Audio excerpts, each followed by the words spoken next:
One News informat li l-mozzjoni mresqatni fil-għaxija fir-Reġjun il-Lvant minn Sindki Nazzjonalisti biex dan joħroġ ikkundanna dak li ġara f'Ħararaw fejn il-Partit Nazzjonalista tilef il-maġġoranza wara r-riżenja tal-Viċi Sindku u kollu sar skont il-liġi tal-Gvern Lokali hemm warajja l-perċimes tal-fazzjoni estremista Kerola Aquilina u Beppe Fenekadami.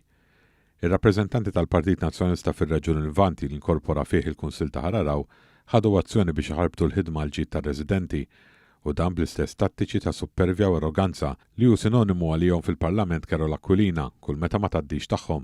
Hawn is-Sindki Nazzjonalisti involuti wkoll telqu barra mill-laqgħa li kienet għaddejja wara li resqu l-mozzjoni.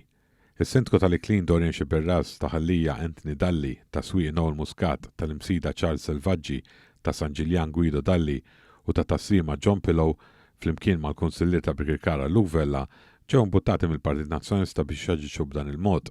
Ħafna minnhom jirrappreżentaw lokalitajiet fid-distrett li jkontesta Kerola Aquilina. Sorsi fih dan l-istess Partit Nazzjonalista qalu l One News li Aquilina sab l-okkażjoni biex ifendi waħda oħra għall kampanja personali tiegħu għal meta jasal il-waqt.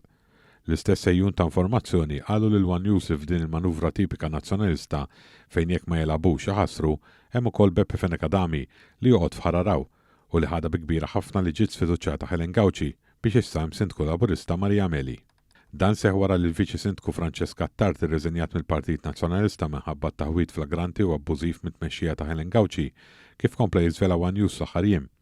Waqt li ħadet sehem fl-aħħar jiem fil-podcast ta' Ricky Caruana, l-istess Francesca Tart spjegat kif għal diversi drabi informat lill partit b'dak li kienet jiġri, inkluż ksur tal-liġi tal-Kunsilli Lokali.